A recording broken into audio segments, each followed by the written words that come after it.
C1 section. और full screen share करो, ये छोटा स्क्रीन में दिख रहा है। KN B1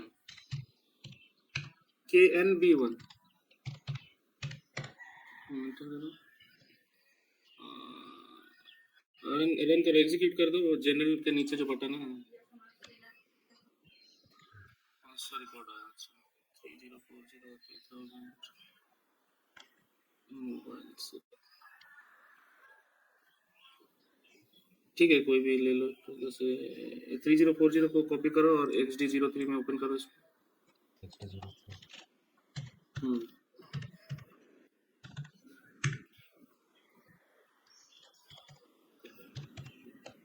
हाँ कंपनी कोड में जाओ, सेल से चूज करो, ठीक है करो सेल से कोई भी ले लो दोनों में से। हाँ कंपनी कोड में F4 करो, कहाँ पे है देखो और डालो 3040 जहाँ पे कर्सर है, ओके करो। 3000 वाला ले लो।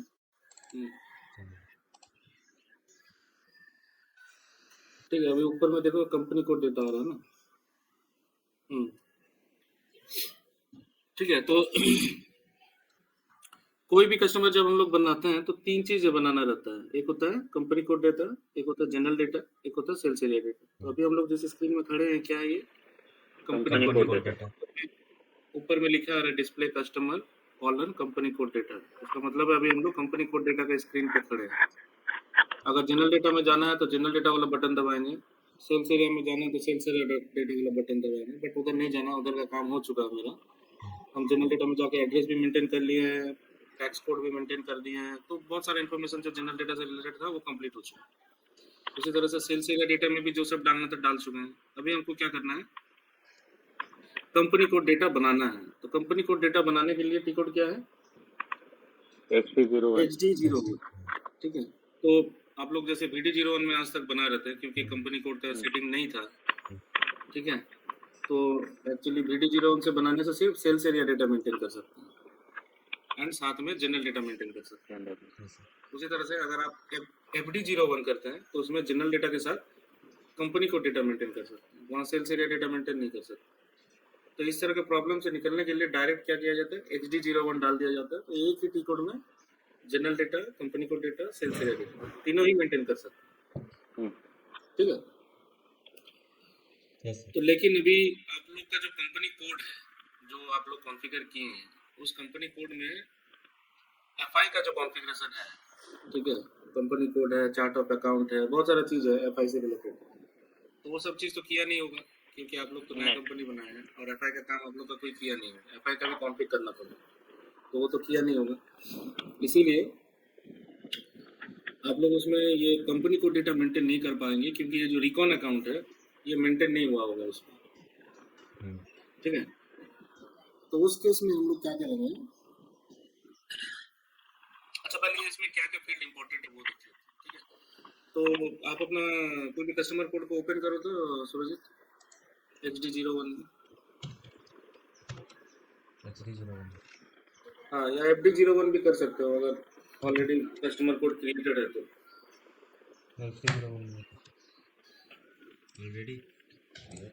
ऑलरेडी है ना अवेलेबल तो FD01।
ठीक है तो जैसे ही आप लोग कंपनी कोड डाल के अंदर जाएंगे, चाहे वो XD01 हो चाहे वो FD01, तो FD01 का भी यूज करना है जब ऑलरेडी आपके पास कस्टमर कोड का जनरल डेटा मेंटेन आप कर चुके हैं, सेल्स एरिया का डेटा मेंटेन कर चुके हैं और आपके पास ऑलरेडी कस्टमर का कोड अवेलेबल है, उसको सिर्फ क्या कर रहे हैं हम लोग, कंपनी कोड डेटा में एक्सटेंड कर रहे हैं।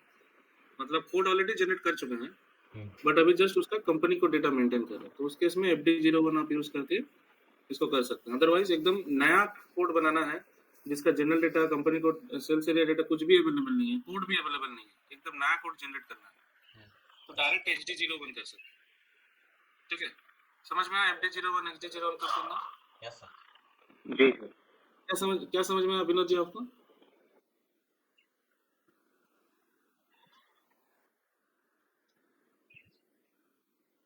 म्यूट है आपका। बोले सर, नहीं समझ में आया सर। नहीं समझ में आया ना? नहीं सर। क्या समझ में आया? कुछ तो सुना है ना अभी। हाँ सर, बोले ना कि वो अगर इसमें सेल्स एरिया डेटा में जाना है तो उसमें FD01 करके अगर बना हुआ है, अकाउंट क्रिएट अगर है तो डायरेक्ट उसमें हम सिर्फ उसमें कोड डाल के चले जाएंगे। हाँ, तो मेरा कहना है कि अगर आपको कंपनी कोड डेटा मेंटेन करना है, जी सर, अगर ये काम दिया गया आपको और अगर ऑलरेडी कस्टमर का कोड अवेलेबल है जो पहले जनरेट हो चुका है, जी सर, जैसे हम लोग लास्ट एक हफ्ता से सीख रहे हैं, जी सर, तो ऑलरेडी जनरल डेटा उसमें मेंटेन कर चुके हैं, सेल्स एरिया का डेटा का भी सारा चीज इंफॉर्मेशन, सारा इंपॉर्टेंट जो भी था वो सब मेंटेन कर चुके हैं। अब हमको खाली क्या करना है, उसका कंपनी कोड डेटा को मेंटेन करना है। जी सर।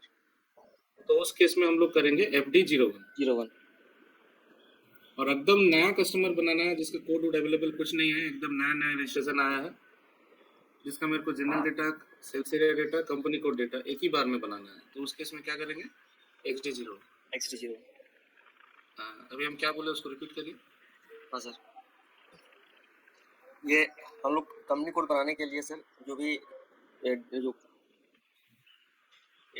की कोड यूज करेंगे एकदम नया से, तो होगा XD01। अगर पहले से अगर मेंटेन है तो सिर्फ उसका कस्टमर कोड डाटा को लेके डाल देंगे और वो क्रिएट हो जाएगा सर। कस्टमर कोड डेटा नहीं है, सामने क्या लिखा होगा, अकाउंट, ये आपका कंपनी कोड डाटा। हाँ, तो शुरू से फिर से बोलिए। जो हम लोग कंपनी कोड डाटा अगर नया से बनाना है हम लोग को, तो हम लोग डालेंगे XD01 पे नया क्रिएट करेंगे कंपनी कोड डाटा, और अगर पहले से अगर बना हुआ है तो FD01 से वो कोड लेंगे सर कस्टमर का, और वो जाके ये इसमें कंपनी कोड डाटा में इंक्लूड कर देंगे और अपलोड हो जाएगा सर, वो क्रिएट हो जाएगा सर कंपनी कोड डाटा। ठीक है, आ गया ना समझ में? जी सर। क्या क्या समझ में कि खाली बोल रहे हैं, रिपीट कर देंगे? नहीं सर, वो जो आप बोले तो क्या करना, क्या है यहाँ टारगेट, क्या है, क्या करना है हम लोग? अगर नया बनाना है सर तो XD01 पे बनाना होगा सर, फ्रेश। क्या कंपनी कोड क्या डाटा चीज नया बनाना है? Company code data, company code data नहीं, नया कस्टमर बनाना है। नया कस्टमर बनाना था। जी सर। नया कस्टमर बनाना है और उसमें general data, sales area data, company code data एक ही बार में बनाना है, अलग अलग से नहीं करना है। जी सर। तो क्या करना है उसमें, XD01। हाँ, और अगर ऑलरेडी पहले से कस्टमर कोड अवेलेबल है, सिर्फ उसका कंपनी कोड डेटा बनाना है, तो उसके लिए क्या करेंगे, FD01। आया समझ में? जी सर। नहीं, सही में आया कि नहीं समझ में कि करना हाँ क्या सर, है? हाँ सर, आया सर। तो जैसे कंपनी कोड डेटा आप कोई भी टिकट के थ्रू आइए, यही 4 स्क्रीन आएगा उसमें, अकाउंट मैनेजमेंट, उसके बाद पेमेंट ट्रांजैक्शन, उसके बाद कॉरेस्पॉन्डेंस, उसके बाद इंश्योरेंस। ठीक है, तो सबसे पहला है उसमें अकाउंट मैनेजमेंट में, जो कि सबसे मोस्ट इम्पोर्टेंट है, रिकॉन अकाउंट। ठीक है, तो रिकॉन अकाउंट का मतलब क्या है, यहाँ पे एक GL का कोड डालना पड़ता है, GL मतलब जनरल लेजर। ठीक है, तो यहाँ पे जो GL का जो मैपिंग है या GL का जो कॉन्फ़िगरेशन है, वो करता है आपका SAP का FI कंसल्टेंट, FI मॉडल में जो लोग काम करते हैं। ठीक है, वो कॉन्फ़िगर कर देगा, मेंटेन कर देगा। आपको खाली क्या करना है, इस रिकॉन अकाउंट में जाके इस लिस्ट में क्लिक करना है और यहाँ पे जो भी GL अकाउंट दिखा रहा होगा उसको डबल क्लिक करके सेलेक्ट कर लेना। तो यहाँ सिर्फ अभी एक ही दिखा रहा है क्योंकि इसने एक ही बनाया है, यहाँ हो सकता है और भी बहुत सारे दिखाए, तो आपको सही वाला चूज करना है कि कौन सा सही है, वही वाला GL को यहाँ पे मेंटेन करना। तो इस GL का काम क्या है, जैसे लास्ट क्लास में भी हम लोग GL के बारे में बहुत कुछ पढ़े थे, तो GL क्या होता है? एक जनरल लेजर होता है जिसमें लेन देन, जो कस्टमर है या वेंडर, उससे लेन देन मेंटेन होता है। हाँ, जैसे हम खाता लोग होता खाता है एक मेंटेन तरीके करते से। हैं वैसे ही रजिस्टर खाता जो भी हो। तो लास्ट क्लास में मैंने बताया था एक अकाउंट असाइनमेंट ग्रुप था उसमें कस्टमर मास्टर। उसके बारे में मैंने क्या बताया था Vinod ji account assignment group के बारे में? क्या होता है अकाउंट असाइनमेंट ग्रुप?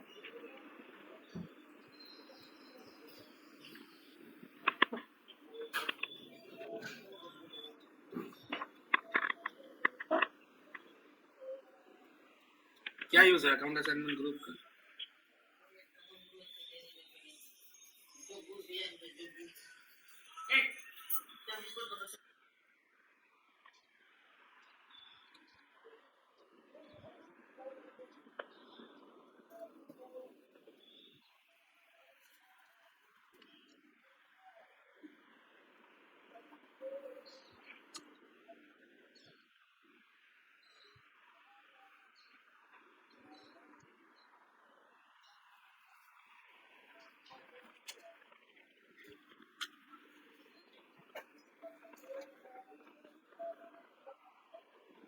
अरे क्या हुआ? हाँ सर, हाँ क्या पूछे हम? अकाउंट असाइनमेंट ग्रुप का मतलब क्या है? हाँ क्या मतलब क्या यूज है उसका?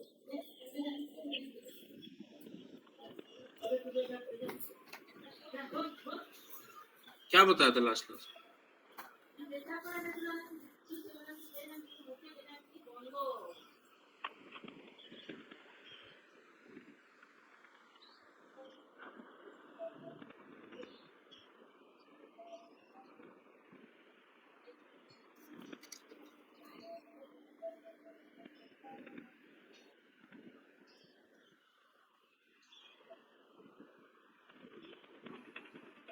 कस्टमर का सिस्टम है, कस्टमर अपना वेंडर को जिस नाम से किया है सर। उसका बोलते हैं अकाउंट असाइनमेंट ग्रुप।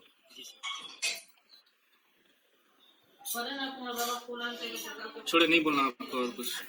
ठीक है, तो रिकॉर्ड अकाउंट जो होता है वो एक तरह का जीएल होता है और इस जीएल का काम क्या है? इस जीएल का काम है जब हम लोग सेल करते हैं, ठीक है, तो सेल करने से हमें क्या आता है? रेवेन्यू आता है। Yes sir.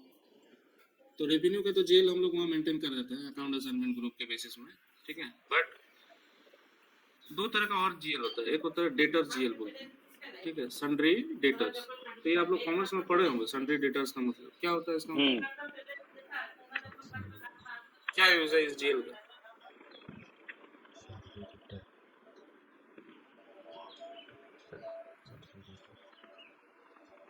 सन्ड्री डेटर्स का मतलब जो हमें पैसा देगा हाँ, उसका मेंटेन करना। जैसे तो सन्ड्री डेटर्स का मतलब क्या है कि कोई भी कस्टमर कितना भी पैसा दे इसी जेल में आके गिरे, ठीक है। यहाँ कोई इंडिविजुअल हम कस्टमर के अगेंस्ट में हम जीएल मेंटेन नहीं करें, यहाँ पे हम मेंटेन करेंगे डेटर्स का जीएल। डेटर्स का जीएल मतलब कभी भी कोई भी कस्टमर पेमेंट करेगा तो इस जीएल को आके हिट करेगा, ठीक है। तो इस जीएल में उसका एंट्री करेगा और इस जीएल में एंट्री करने गिरने से अब जब उसका ट्रायल बैलेंस रन करेंगे, टीबी होता है, पता ही आप लोग को ट्रायल बैलेंस क्या होता है ना, यस उसमें ये जीएल का इम्पैक्ट आएगा और आपको पता चलेगा कि आपका कंपनी प्रॉफिट में है, लॉस में है, कितना पैसा आया है कस्टमर से, ठीक है। तो जो ट्रायल बैलेंस रन होता है, ट्रायल बैलेंस के लिए ये जीएल इंपॉर्टेंट है, इसके बिना टीवी बनेगा ही नहीं है, ठीक है। Yes sir. तो ये जीएल बनाता है फाइनेंस वाला लोग, आपको सिर्फ यहाँ पे चूज करना है, डालना है। तो यहाँ पे भी मल्टीपल तरह का जीएल आप बना सकते हैं। जैसे अगर आप जो जो डेटर्स है आपका, तो मान लीजिए वो डेटर्स कुछ इस तरह का है कि डोमेस्टिक कस्टमर्स है, ठीक है। तो डिपेंड करता है फाइनेंस का मैनेजमेंट रिपोर्ट कैसा देखना चाहता है, वो लोग टीवी कैसे निकालना चाहता है, ठीक है। तो कॉमर्स के जो भी विद्वान लोग हैं कंपनी में, जो लोग काम कर रहे हैं, चाहे वो सीए हो, ठीक है, चाहे वो कॉमर्स का कोई कॉमर्स बैकग्राउंड से है, मतलब बहुत दिन से काम कर रहे हैं, और भी कॉमर्स का आप लोग का जो क्या इक्फाई वगैरह है ना, यस सर। ठीक है, तो इस तरह से इंस्टीट्यूट से पढ़ा हुआ है, अच्छा अच्छा जगह से पढ़ा हुआ, कॉमर्स का अच्छा नॉलेज है, और इस तरह के लोग कहाँ पे रहते हैं? फाइनेंस के डिपार्टमेंट में रहते हैं, ठीक है। तो डिपेंड करता है कि आपका मैनेजमेंट, आपको फाइनेंस का जो हेड है वो कैसा रिपोर्ट देखना चाहता है, क्या है।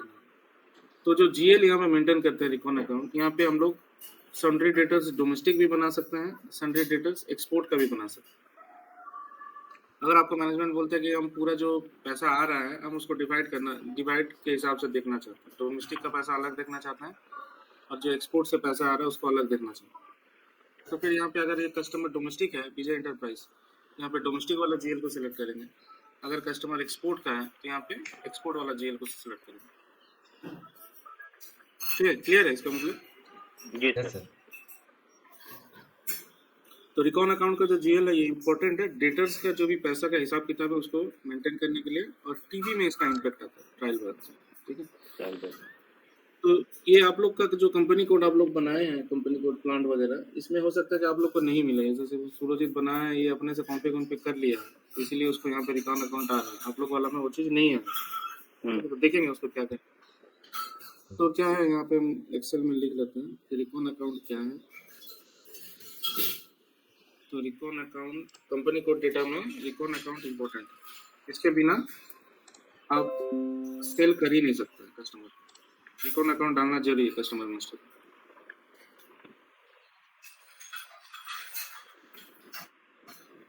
नेक्स्ट है हेड ऑफिस। तो ये जो कस्टमर है इसका हेड ऑफिस कहाँ है? तो ये जो हेड ऑफिस भी रहता है, हेड ऑफिस बनाने का काम भी फाइनेंस कस्टमर के एफआई कंसल्टेंट लोग का ही रहता है। ऐप ऑन करो तो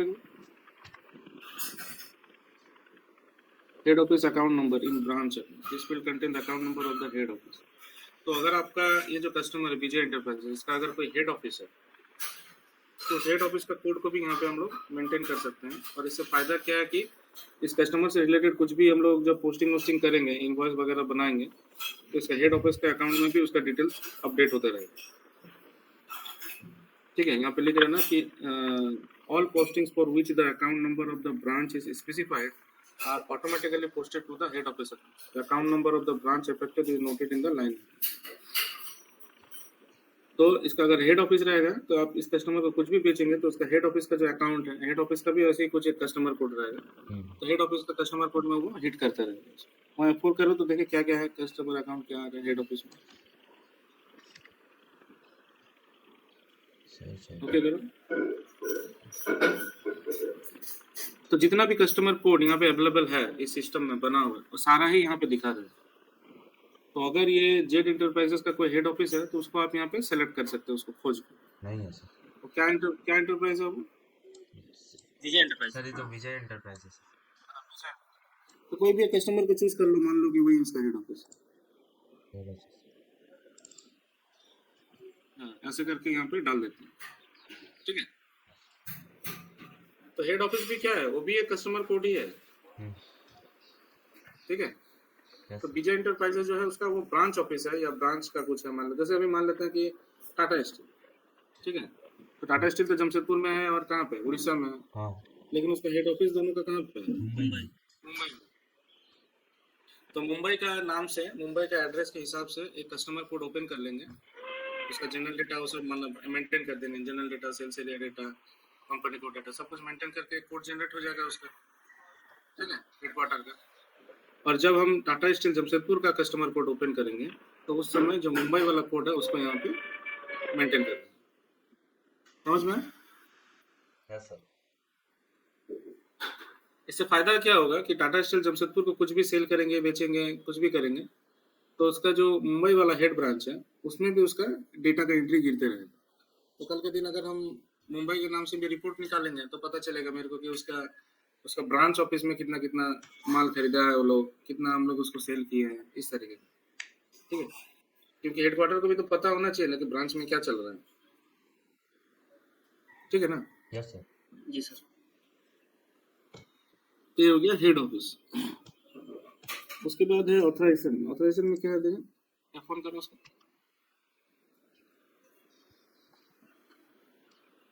ठीक है, सब कुछ जानने की जरूरत नहीं, आगे बढ़ो, इसको बंद करो। उसके बाद शॉर्ट की। शॉर्ट की में फोन करो।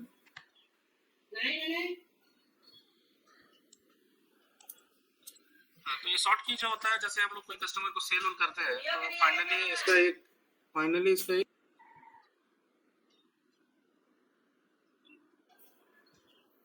शॉर्ट की का मतलब है कि जब आप सेल कर रहे हैं कस्टमर को तो उसका जब लेजर बनेगा कि उसको कितना सेल किए, क्या किए, ठीक है, तो उसका एक शॉर्ट की होता है जो फाइनेंस का जो रिपोर्ट वगैरह बनता है तो वो लोग को इजी रहता है कि देखने में कि ये कस्टमर को क्या सेल किया गया, कब सेल किया गया है, और उसका आइडेंटिफिकेशन रहता है। ठीक है, आप एक बार शॉर्ट की में F4 करो।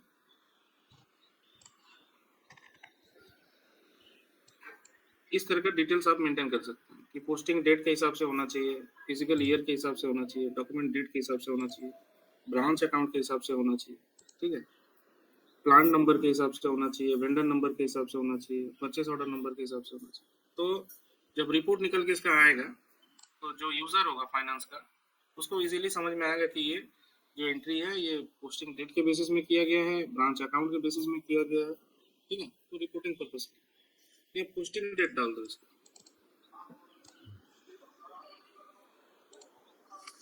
देन प्रेफरेंस इंडिकेटर क्या है, देन इसको उस एक्सेल में लिख देते हैं। तो रिकॉन अकाउंट हो गया, हेड ऑफिस हो गया ना, रिकॉन अकाउंट हो गया, हेड ऑफिस हो गया, शॉर्ट की। ठीक है, safety indicator of determining the reduction rate.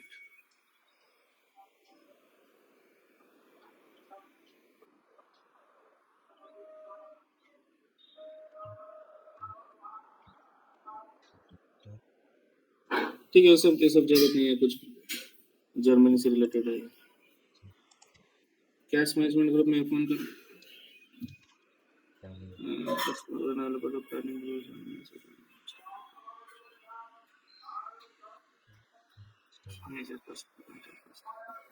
ये कुछ उसका जो कैश मैनेजमेंट है, मतलब जो कस्टमर है उसका कैश मैनेजमेंट का जो लोग है, जो लोग कैश से रिलेटेड एक्टिविटी को संभालता है उस ऑर्गेनाइजेशन में, उस कंपनी में, तो वो लोग कौन हो सकता है। तो एग्जांपल में देखिए, जैसे customer paying by bank collection, other domestic customer, customer abroad का है, high risk customer, major customer, ऐसा। तो ये इंपॉर्टेंट फील्ड नहीं है, बट फिर भी अगर डालना चाहते हो तो डाल सकते हैं। इसको इग्नोर करो, चलो आगे बढ़ो, फिर नहीं डालना। वैल्यू एडजस्टमेंट में फोन करो, इसको भी बंद कर दो जरूर। उसके बाद है इंटरेस्ट कैलकुलेशन। ये इंपॉर्टेंट है कि जब आप कोई कस्टमर को पेमेंट करते हैं, सेल करते हैं, और अगर वो पेमेंट लेट से करता है या डिले करता है तो उसका इंटरेस्ट कैलकुलेशन होना चाहिए। ठीक है, क्योंकि पेमेंट डिले करता है तो उस केस में हम लोग ये इंटरेस्ट इंडिकेटर को मेंटेन करते हैं। ठीक है, इंटरेस्ट इंडिकेटर क्या है उसमें ओपन करो। ठीक है, नहीं ठीक है, ठीक है, आपको रहना। तो किस तरह का इंटरेस्ट होना चाहिए, स्टैंडर्ड आइटम, स्टैंडर्ड बैलेंस, यहाँ पे जो भी दिख रहा है ना, 01, 02, V1, VD, VS, ये सब वही FI का कॉम्पिग है, और उन्हीं लोग को पता है कि इसका डिस्क्रिप्शन का मतलब क्या है। ठीक है, तो इंटरेस्ट इंडिकेटर में आप वो स्टैंडर्ड वाले ही ले लो, पहला वाला स्टैंडर्ड कैलकुलेशन करेंगे। इंटरेस्ट का साइकिल क्या होगा, साइकिल मतलब मंथली, क्वार्टरली, हर महीना में, 2 महीना में, 3 महीना में। ठीक है, साल में तो इंटरेस्ट साइकिल साल में, 11 महीना में। ठीक है, 1 महीना कर दो उसको। लास्ट की डेट क्या है उसमें देखें, तो कौन से डेट में लास्ट टाइम आपका इंटरेस्ट कैलकुलेशन हुआ था, तो उसको डेट को मेंटेन कर सकते हैं। तो कुछ भी डेट डाल दूंगा, आज के डाल दो। लास्ट इंटरेस्ट रन कब हुआ था, ये भी डेट है, यहाँ पे भी डेट डाल दो, आज के डाल। तो इंटरेस्ट कैलकुलेशन का मतलब समझ में आ गया क्या है, जी यस सर। क्या क्या समझ में आया? वो इंटरेस्ट जो लगना है सर, वो डिले होने पे माने कि मंथली लग रहा है कि उसको माने 2 महीने पे, 3 महीने पे, 10 महीने पे कैसे दिया जा रहा है, अगर पेमेंट नहीं टाइम पे हुआ। पेमेंट टाइम पे नहीं होने से उसको इंटरेस्ट चार्ज करना है, तो कब करना है, महीने में करना है, साल में करना है, 2 महीने में करना है, वही चीज। ठीक है, और लास्ट टाइम इसको कब हम लोग इंटरेस्ट चार्ज किए थे, वो गया लास्ट की डेट, और लास्ट इंटरेस्ट रेट मतलब पूरा ऑर्गेनाइजेशन के लिए जब हम लास्ट एक बार चेक किए थे कि कौन कौन पैसा दिया है नहीं दिया है, वो वाला डेट है लास्ट इंटरेस्ट रन डेट। ठीक है, राहुल जी समझ में आ रहा है आपको? हाँ जी सर। ठीक है, तो इसको भी लिख लेते हैं एक्सेल में। सर शॉर्ट की थोड़ा हमको समझ नहीं आया। कुछ समझने की जरूरत नहीं है आपको, हम लोग के लिए इतना इंटरेस्ट नहीं है।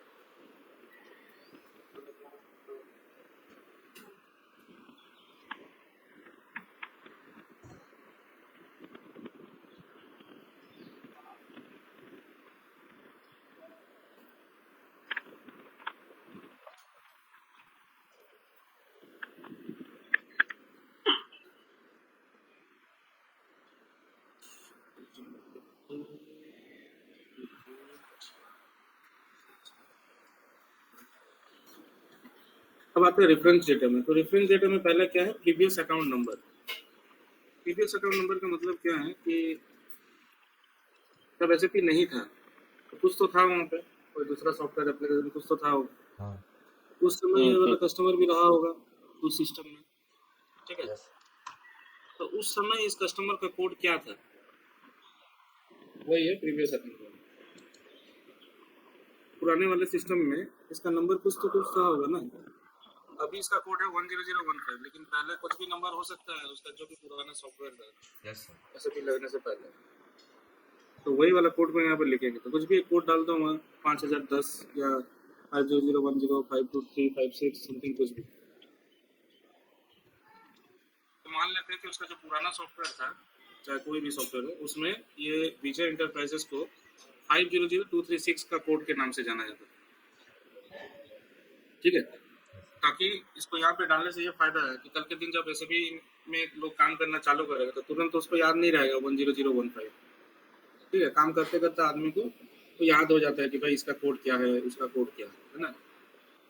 तो कनेक्शन बनाने के लिए कि पुराना सिस्टम में उसका क्या कोड था और नया सिस्टम में उसको क्या कोड मिला, उन दोनों को यहाँ पे डाल देने से कल के दिन हम लोग रिपोर्ट निकाल के देख सकते हैं कि भाई वो 500236 का जो कोड था जो कस्टमर का, उसका एसएपी में क्या कोड जनरेट हुआ है, तो पता चल जाएगा कि उसका नया कोड क्या है 10015, ठीक है। तो किसी को जानना है कि ये 10015 का पुराना कोड क्या था पुराने सिस्टम में, तो रिपोर्ट रन करेगा तो पता चल जाएगा कि 500236 इसकी पुराना कोड,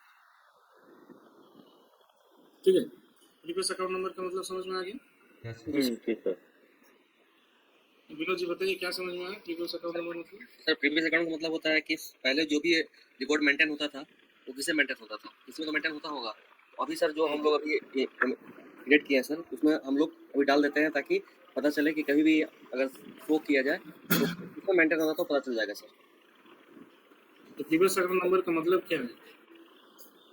मतलब सर कि ये एसएपी नहीं लगने से पहले किस पे वो मने कि खाता पे लिखा जाता था, तो सर इसका एक नंबर होता है सर। वो अभी जो अकाउंट कंपनी को डाटा हम लोग क्रिएट कर रहे हैं उसमें सर डाल देने से पता चलता है किस पे अकाउंट क्रिएट होता था, सारा कुछ मेंटेन होता था डेटा इसका। तो ये नंबर जनरेट, ये नंबर को अगर बनाना है 500236 तो कहाँ बनाते हैं इसको? ये सर बना होता सर ऑलरेडी पुराने सॉफ्टवेयर में, ऑलरेडी बना, या जिस पे सर काम किया होता। ऑलरेडी बना हुआ रहता है एसएपी में?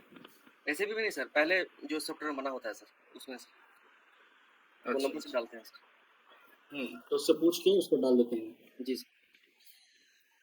नेक्स्ट है पर्सनल नंबर, ठीक है। तो पर्सनल नंबर में क्या है, पर्सनल नंबर का मतलब है कि इस संस्थान का जो विजय इंटरप्राइजेस है, ठीक है, तो वहाँ कोई ना कोई तो एम्प्लॉय होगा जो उसको संभालता था, ठीक है। जैसे जब हम लोग जनरल डेटा बना रहे थे तो वहाँ पे परचेस का इंफॉर्मेशन डाल रहे थे ना, कॉन्टैक्ट पर्सन, जिसमें परचेस डिपार्टमेंट का आदमी का नाम, उसका फोन नंबर वगैरह कुछ कुछ वो सब चीज डाल रहे थे ना। तो हो गया परचेस का आदमी उस कंपनी का। जैसे विजय इंटरप्राइजेस का परचेस डिपार्टमेंट का आदमी का डिटेल्स हम लोग कहाँ डाल रहे थे, जनरल डेटा में, ठीक है। अब अगर विजय इंटरप्राइजेस का अकाउंट्स का कोई आदमी का नंबर आपको चाहिए, कोई डिटेल्स अगर डालना है तो उसको कहाँ डालेंगे, उसको यहाँ पे डालेंगे पर्सनल, ठीक है। ये अकाउंट्स का आदमी का डिटेल्स। तो देखो हम F4 करो तो क्या क्या है,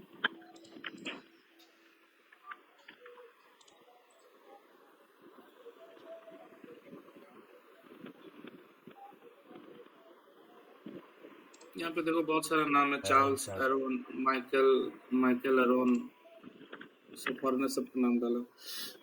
तो ये जो नंबर है ना, ये नाम या नंबर जो इसको भी बनाना पड़ता है, ठीक है। डाल दो इसको, मेंटेन कर दो। फोन करो तो एक बार। Person number is the only feature of the client which is unique to an employee. You have to enter a person number before you can display maintain employee must have a time.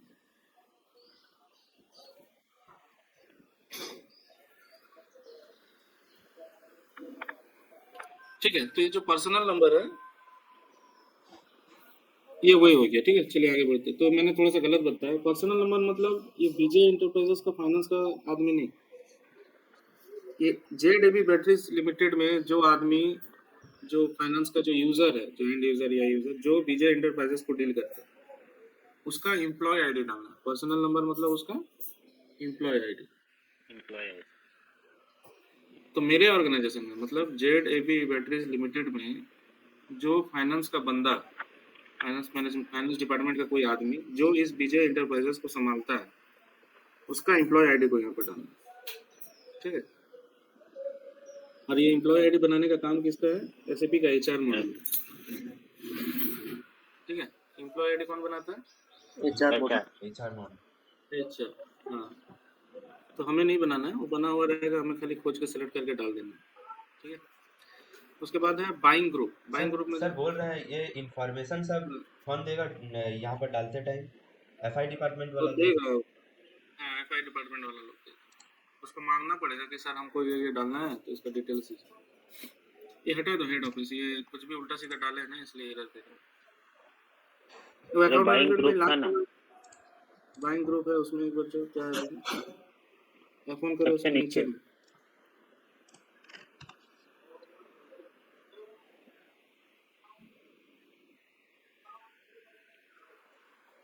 ठीक है, छोड़ो, इसका जरूरत नहीं।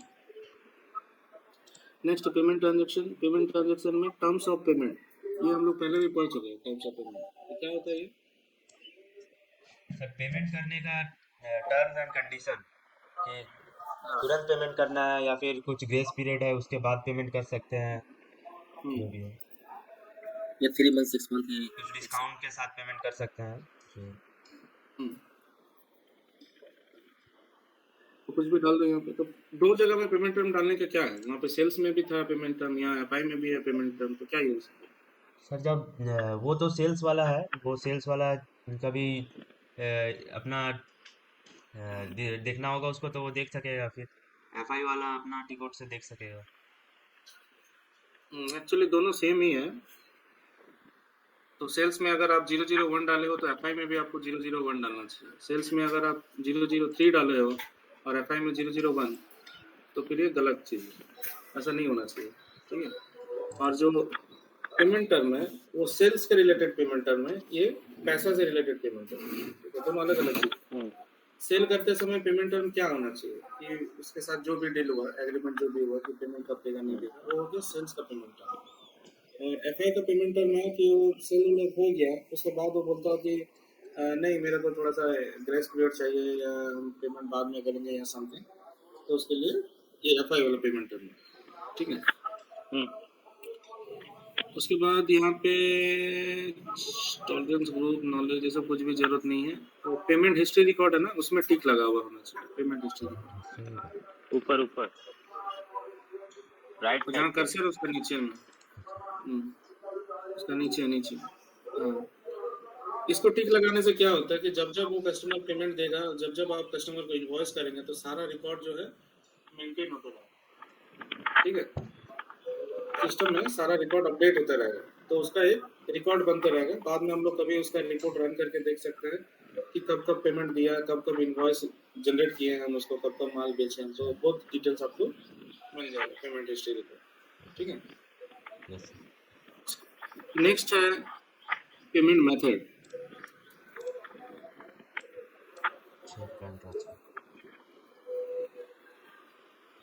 तो payment method क्या होता है? जब हम लोग बैंक के साथ काम करते हैं तो बहुत तरह का ट्रांजैक्शन होता है। आजकल तो UPI भी आ गया है, फोन पे, भीम पे, हैंड कैन, बहुत सारा। पहले खाली क्या होता था, चेक होता था और कैश होता था। ठीक है। ऑनलाइन भी नहीं था एक जमाने में।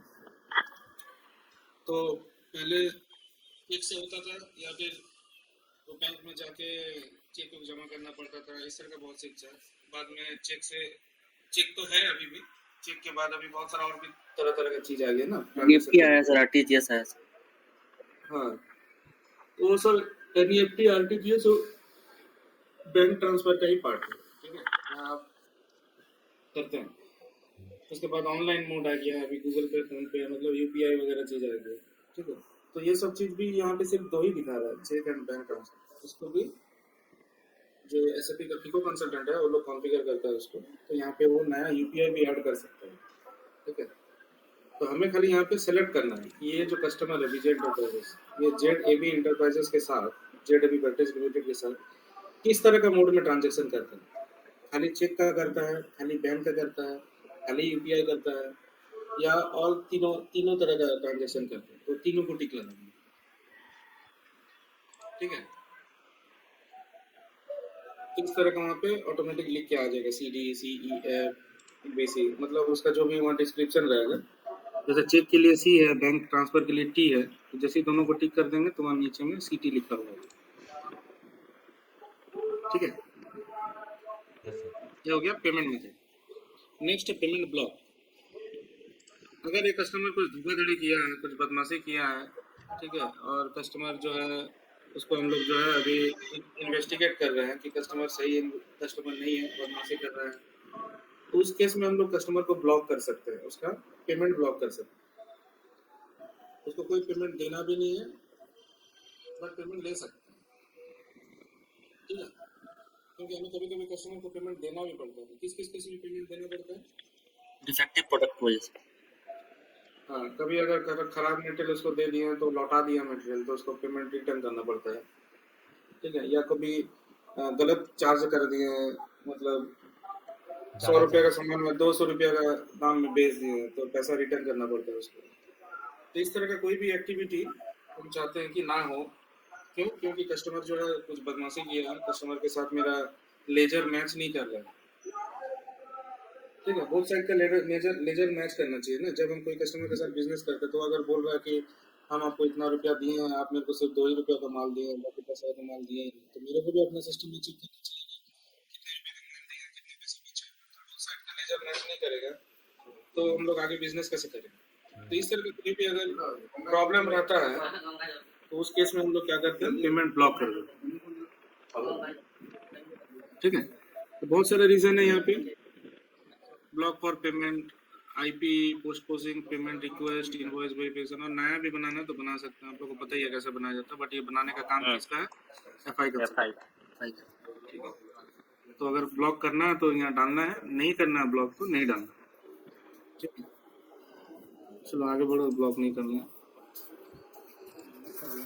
हाउस बैंक, तो ये कस्टमर का कुछ बैंक डिटेल्स होगा।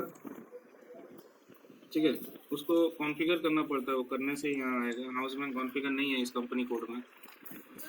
हाउस बैंक क्या होता है? बैंक का नाम, बैंक का डिटेल्स। जैसे हम लोग सेल्स के टाइम पे भी जनरल डेटा में मेंटेन किए थे कि उस कस्टमर का ट्रांजैक्शन वो कौन सा बैंक से करता है, ऐसा मेंटेन किए थे ना। Yes sir. उसी तरह से वहाँ पे भी हम लोग फाइनेंस का साइड से भी हम लोग उसका बैंक अकाउंट डिटेल्स वगैरह डाल सकते हैं, बट वो कॉन्फ़िगर पहले किया हुआ रहेगा फाइनेंस में, तभी यहाँ पे वो लिस्ट में दिखाएगा, इसलिए यहाँ नहीं दिखा रहा। उसके बाद है ऑल्टरनेट पेयर। ऑल्टरनेट पेयर क्या है कि इस कस्टमर का कोई अगर ऑल्टरनेट पेयर है कि ये कस्टमर अगर कभी पैसा नहीं दे सकता है, कि इसका कोई दूसरा ब्रांच होगा, ठीक है, जो कि उसका पैसा का लेन देन करता है, तो उस केस में भी यहाँ पे हम लोग एक कस्टमर कोड यहाँ पे मेंटेन करेंगे, जो मेरा सिस्टम तो ऑलरेडी बना हुआ होगा, विजय एंटरप्राइजेस का कोई दूसरा ब्रांच कोड। ठीक है, उसको बोलते हैं ऑल्टरनेट पेयर। गारंटर ही बोल रहे हैं ना सर कहीं? हाँ, वैसे ही टाइप से गारंटर जैसे। ठीक है, तो यहाँ पे और ट्रांजैक्शन डिटेल्स में और कुछ इम्पोर्टेंट नहीं है, सो बंद करो सब। चलो यहाँ और कुछ नहीं, आगे बढ़ते हैं, कॉरेस्पॉन्डेंस में जाएंगे। यहाँ पे ये डनिंग डेटा का कोई इम्पोर्टेंस नहीं है हम लोग के लिए। यहाँ पे एक है कॉरेस्पॉन्डेंस में, एक है अकाउंट एट कस्टमर। ये क्या चीज़ है अकाउंट एट कस्टमर? पहले भी पढ़ चुके हैं वाला चीज़। सर ये है जो कस्टमर अपने सिस्टम में वेंडर का डेटा जिस नाम से या जिस कोड से मेंटेन करके रखा है, वो हम लोग को यहाँ पर डालना होगा। हाँ, तो जो भी कोड होगा उसको यहाँ पे डाल देना। ठीक है, तो कुछ भी डालना है तो डाल दो और सेव कर दो उसको। इंश्योरेंस में जाओ, इंश्योरेंस में अगर इस कस्टमर का कोई इंश्योरेंस डिटेल वो प्रोवाइड किया है हमें, तो कस्टमर इंश्योरेंस कब देता है, क्यों देता है? सर माल का ट्रांसपोर्टिंग में अगर माल चोरी हो सकता है तो इसलिए इंश्योरेंस करवा लेते हैं। डैमेज हो सकता है। तो यहाँ पे किसी आदमी का इंश्योरेंस का बात नहीं हो रहा है यहाँ पे। ठीक है, LIC नहीं है, कोई लाइफ इंश्योरेंस नहीं है। ये प्रोडक्ट का इंश्योरेंस का बात हो रहा है। तो विजय एंटरप्राइजेज जो है, अगर वो कुछ इंश्योरेंस वगैरह बना के रखा है, तो जब वो हमारे साथ बिजनेस करेगा तो उस समय हमें ये जरूरत पड़ेगा उसकी, ठीक है। तो उससे पहले ही मांग लिया जाता है, जब वो बिजनेस स्टार्ट करता है, जब हम लोग उसका रजिस्ट्रेशन कर रहे हैं, कस्टमर का कोड ओपन कर रहे हैं उसके साथ बिजनेस करने के लिए, तो उसी समय उसका पॉलिसी का डिटेल्स वगैरह भी वो देता है, तो उसी डिटेल्स को यहाँ पे डाल देते हैं। पॉलिसी नंबर, इंस्टीट्यूशन नंबर, मतलब कौन सा पॉलिसी कंपनी का नाम क्या है, ठीक है, कितना अमाउंट का इंश्योरेंस बना है, वैलिड कहाँ तक है, तो ये सारा इन्फॉर्मेशन वहाँ पे डाल के इसको सेव कर दो, ताकि बाद में अगर कुछ लफड़ा हो, कहीं से कहीं चोरी हो गया, किसी का सामान टूट फूट गया या कुछ भी, तो हम लोग ये इंश्योरेंस वाले को खबर दे सकते हैं कि भाई ऐसा ऐसा हो गया, ठीक है। चलो इसको सेव कर दो। तो अब क्या हो गया, ये customer has been created for company code this. अभी XD03 करो।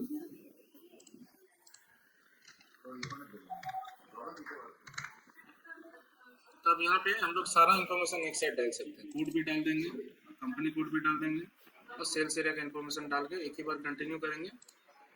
उसके बाद हम अगर जनरल डेटा देखना है तो जनरल डेटा में चल जाएंगे, ठीक है, जितना भी व्यूज है, जितना भी टैग है, जिसमें जिसमें जो डाला है देख लेंगे। सेल्स एरिया में डाटा देखना है तो सेल्स एरिया डेटा में चल जाएंगे, यहाँ पे भी जो सब इन्फॉर्मेशन पहले से डाल चुके हैं, देखना है, चेंज करना है, देख सकते हो। और फिर कंपनी कोड डेटा देखना है तो कंपनी कोड में चलते हैं। तो एक ही टी कोड से तीनों एरिया को संभाल सकते हैं, general data, sales area data, company code, ठीक है। यस अच्छा, अभी करना क्या है, क्योंकि आप लोग का FI का कॉन्फ़िग तो है नहीं, है ना, तो ये रिकॉन अकाउंट कौन बनाएगा आप लोग का सिस्टम में, कोई तो है नहीं। हम बना देंगे, हम बना देंगे सर। हाँ तो ठीक है, फिर बना देना आप लोग का सिस्टम में, या फिर सिर्फ FI का ये GL बनाने से ही नहीं होगा ना, आगे जाके भी और भी बहुत सारा हम लोग का इनवॉइस वगैरह बनाएंगे, उसका GL वगैरह मेंटेन करना पड़ेगा, बहुत सारा हेडेक रहेगा उसमें, तो पूरा कॉन्फ़िग करना पड़ेगा FI, ठीक है। तो पूरा कॉन्फ़िग आता है FI का? नहीं, पूरा तो नहीं आता। इसीलिए हम लोग एक काम करेंगे, एक बार कंपनी कोड वाला SPR में जाओ तो क्या क्या कंपनी कोड है देखेंगे आप।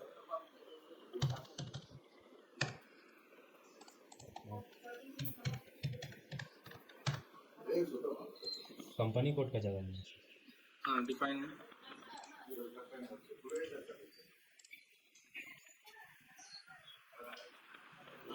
IDSUS 5-6 ऐसे करके, ठीक है, कंपनी कोड में company IDS code, AG 1000, company code SAP AG 80001,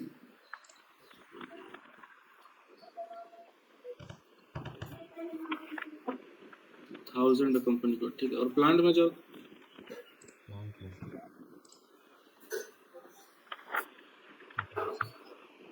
हाँ चलेगा।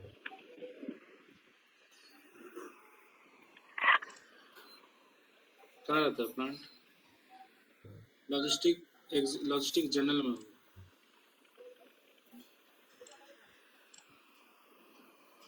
डिफाइन में जाओ,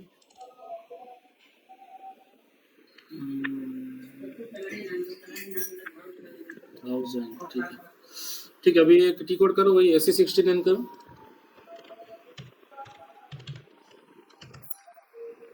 SC16N,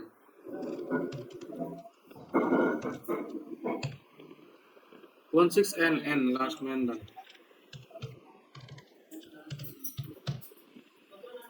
यहाँ पे VBRK डालो, एग्जीक्यूट करो, 500 लीटर है। एक काम करो, बैक करो, वहाँ डेट देखो, बिलिंग डेट, नहीं नीचे नीचे, हाँ बिलिंग डेट है, देखो, देख के आओ उधर, हाँ तो बिलिंग डेट में यहाँ, ठीक है ठीक है। इसमें एक काम करो, इसमें ग्रेटर देन,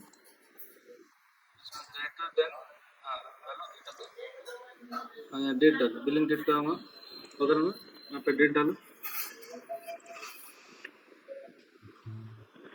उसको 2022 करो, 22 22 अक्टूबर 2022।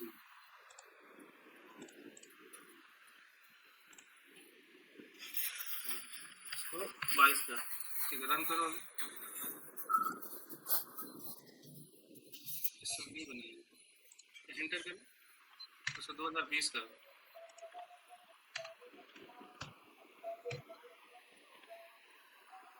कितना पुराना है, एंटर करो, उसको 2000 करो, एंटर करो बस। 2012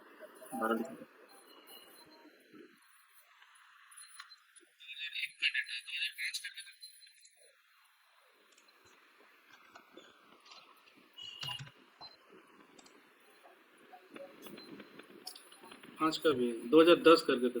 2012 का आ रहा था लास्ट।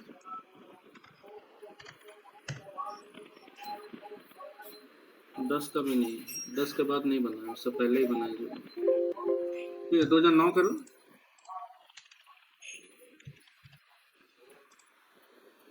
ये भी नहीं, देखो कहाँ तक लास्ट बना है, 8 7 6 सेकंड करके देखो।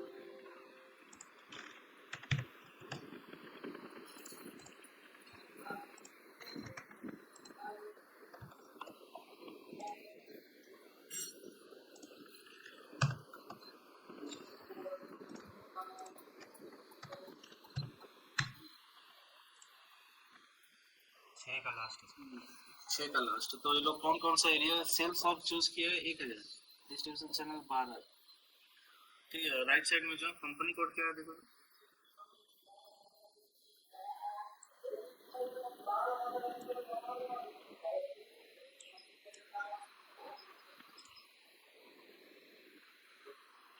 ये कंपनी कोड ब्लैंक है क्या?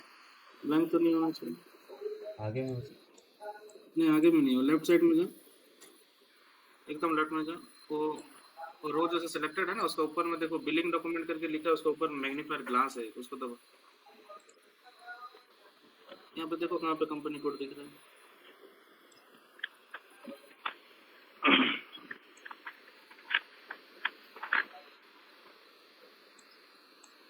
कंपनी कोड दिख ऊपर गया, मतलब दिखा ऊपर मतलब ऊपर करो।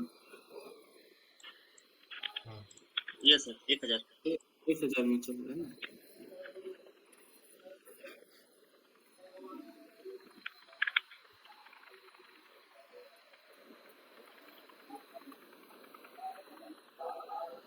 तो आप लोग को करना क्या है, ये एफआई का कॉन्फ़िग से बचने के लिए, ठीक है, एफआई का कॉन्फ़िग से बचने के लिए क्या करना है, आप लोग को कंपनी कोड यूज करना है 1000।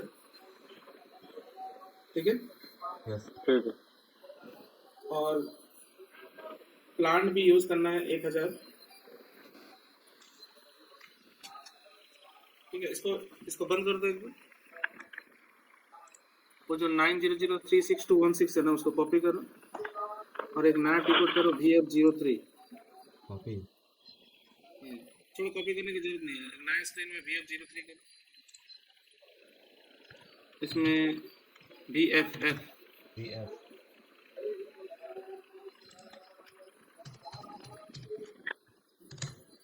वो नंबर को यहाँ पे डालो, 900 क्या था?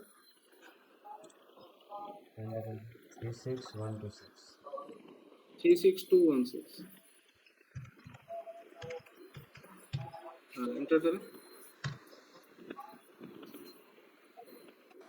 फिर वो जो डिस्क्रिप्शन है ना, उसमें इंटर डबल क्लिक करो।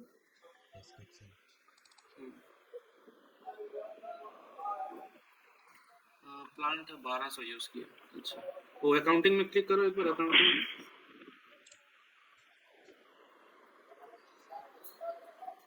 हाँ, अकाउंटिंग वगैरह सब ठीक है, ठीक है, तो बंद करो उसको। तो आप लोग को करना क्या है, आप लोग का इंटरप्राइज स्ट्रक्चर को एक नया एक इंटरप्राइज स्ट्रक्चर बनाना है। ठीक है, तो लिख लीजिए करना क्या है। तो आप लोग को कंपनी या कंपनी कोड ये सब कुछ नहीं बनाना, वो बना हुआ है ऑलरेडी। ठीक है, तो कंपनी कोड यूज करना है 1000, प्लांट कोड यूज करना है 1200, और उसके बाद आप लोग को आपका जो भी sales organisation, distribution channel, division, ये सब चीज को नया बनाना है।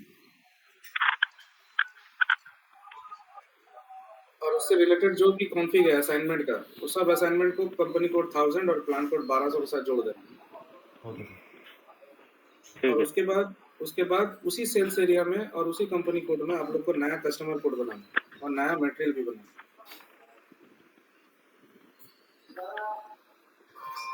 हो जाएगा ना? हाँ सर, हो जाए। क्या करना है समझ में आ गया ना मुझे? सर फिर से एक बार रिपीट कीजिए तो सर। अभी तक आप लोग क्या किया? एंटरप्राइज स्ट्रक्चर अपना हिसाब से बनाया है ना? तो कंपनी हाँ जी कंपनी सर। कोड, प्लांट और सेल्स ऑफिस, सेल्स सब चीज बनाया अपने हिसाब से। हाँ जी सर। तो उसमें तो एफआई का कॉन्फ़िग आप लोग कुछ किए नहीं है अपना कंपनी नहीं। या कंपनी कोड। नहीं सर। आपको एफआई का कॉन्फ़िग कौन करेगा? कोई तो है नहीं है कंपनी का कॉन्फ़िग करने के लिए, ठीक है? हाँ जी सर। उससे बचने के लिए वो जो चीज करके रखे हैं उसको कुछ हाथ लगाने की जरूरत नहीं है, वो एज इट इज वैसे ही रहने दीजिए। आप लोग एक नया एंटरप्राइज स्ट्रक्चर बनाना है, ठीक है? नया एंटरप्राइज स्ट्रक्चर बनाना है, लेकिन उसमें कंपनी कोड नहीं बनाना और प्लांट भी नहीं बनाना। ये तीन चीज नहीं बनाना है तो क्या यूज करना है? तो उस केस में हम लोग यूज करेंगे कंपनी कोड 1000, प्लांट कोड 1200। ठीक है? ठीक है। ठीक है। और सेल्स का जितना भी बाकी चीज रहा है, sales organisation, distribution channel, sales office, sales group, इस तरह का जितना भी चीज है बाकी, सेल्स एरिया के साथ प्लांट का असाइनमेंट, हाँ सर। सेल्स ऑर्गेनाइजेशन के साथ कंपनी का कोड का असाइनमेंट, वो सारा चीज को करना है। Okay sir.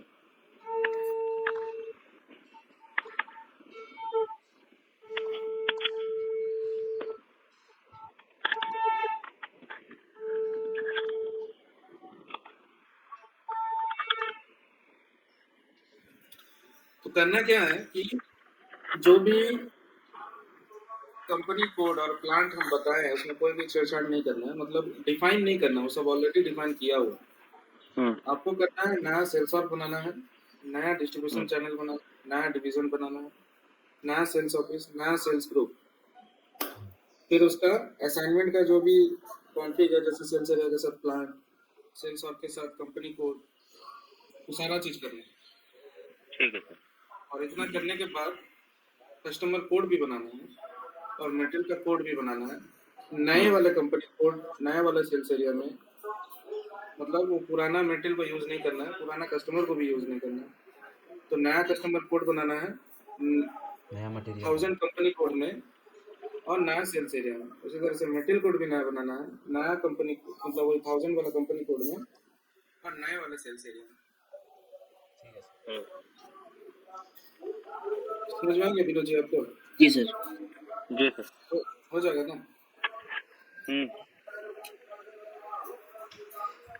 तो ये सब रेडी करना है आप लोग को। अभी तो और क्लास नहीं करेंगे, सीधा दशहरे के बाद ही करेंगे, ठीक है? तो ठीक है। बुधवार को दशहरा है ना, बुधवार को नहीं करें, सीधा शुक्र को टेस्ट करें। जी सर। बुधवार को दशहरा है कि सर मंगलवार को है? मंगलवार को है। हाँ मंगलवार को। अच्छा, जी। तो बुधवार तक हो जाएगा। देखेंगे सर, ये ट्राई करेंगे, फिर जाके आपको इन्फॉर्म कर देंगे सर ग्रुप में, क्योंकि बहुत बड़ा काम है जो चीज हम बोल रहे करने के लिए ना। हाँ जी सर। एक तरह से सोच लिए पिछले 2 महीने में जो चीज पढ़ा है ना पूरा ही करना है।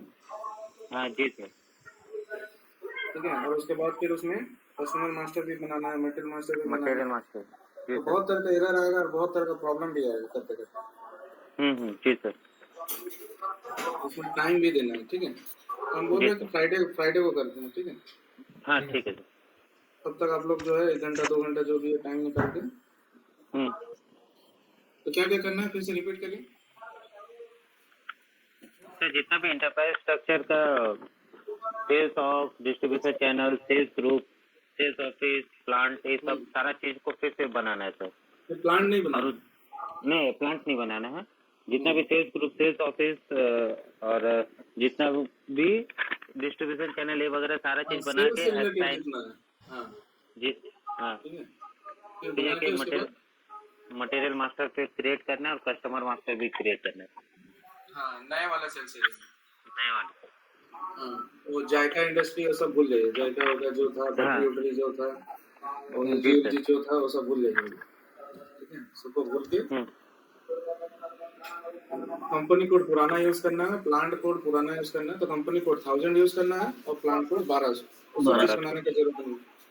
शीट बनाना है से नया सेल्स ऑर्गेनाइजेशन, नया डिस्ट्रीब्यूशन चैनल, नया डिवीजन, नया सेल्स ऑफिस, नया सेल्स ग्रुप, फिर उसका नया सेल्स एरिया। और इतना कुछ बनने के बाद असाइनमेंट वाला फिगर कॉन्फ़िग में जाके वहाँ पे जैसे प्लांट के साथ सेल्स एरिया का असाइनमेंट, सेल्स ऑफ के साथ कंपनी कोड का असाइनमेंट, वो सब असाइनमेंट को फिर से जोड़ देना है उसके साथ, इसके साथ नया वाला कंपनी कोड के साथ। एक चेहरा के जायका का कुछ भी हाथ नहीं लगाना, हाँ जी सर। जेड बैटरी के कुछ भी नहीं और एलजी के कुछ नहीं, वो जैसे पड़ा हुआ वैसे ही पड़े रहेगा। ठीक। उसका कोई भी चीज में ना डिफाइन करना है, उसका कोई भी चीज में ना असाइन करना है। वो मान लीजिए एक सेपरेट कंपनी हो गया और सारा चीज सेपरेट हो गया, उसके साथ अभी हम जो चीज बोल रहे हैं उसका कोई भी चीज कनेक्शन नहीं होना चाहिए, ठीक है। और कम से कम 4 कस्टमर और 4 मटेरियल, मतलब एफजी मटेरियल फिनिश गुड, ठीक है। 4 कस्टमर 4 मटेरियल बनाना है, ठीक है। ठीक है सर। जी सर। ठीक हो जाएगा ना विनोद जी? जी सर। नहीं जी सर तो बहुत कॉन्फिडेंस के साथ बोल रहे हो, होगा कि नहीं होगा? हाँ सर, हो जाएगा जी। कर लेंगे, ट्राई सब याद करेंगे है कि ना? पूरा ये। हाँ जी सर। तो एक तरह का आप लोग का ये रिवीजन भी हो जाएगा, और हम इसलिए करने हाँ बोल सर। रहे हैं क्योंकि आगे जाके अब हम लोग क्या करेंगे, ट्रांजैक्शन करेंगे, हम लोग ऑर्डर बनाएंगे, डिस्पैच करेंगे, इनवॉइस बनाएंगे, तो उस समय हमें फाइनेंस का भी बहुत सारा चीज का एरर आएगा अगर आप लोग ये जायका और ये सब लेके चलेंगे, ठीक है। जी सर। इससे बचने के लिए ऑलरेडी जब सिस्टम में सब चीज किया हुआ है जो अभी हम चेक किया, तो फिर अच्छा है, हम लोग को एफआई में ध्यान देने की जरूरत नहीं है, हम लोग खाली सेल्स का सारा चीज करें, तो एक रिवीजन भी हो जाएगा और एक नया चीज भी हो जाएगा, ठीक है। तो कोशिश करिए एरर बहुत सारा एरर आएगा, बुक को फॉलो करिए और इसको हम शेयर करना है। तो हम लोग का ये कस्टमर मास्टर का जो बुक है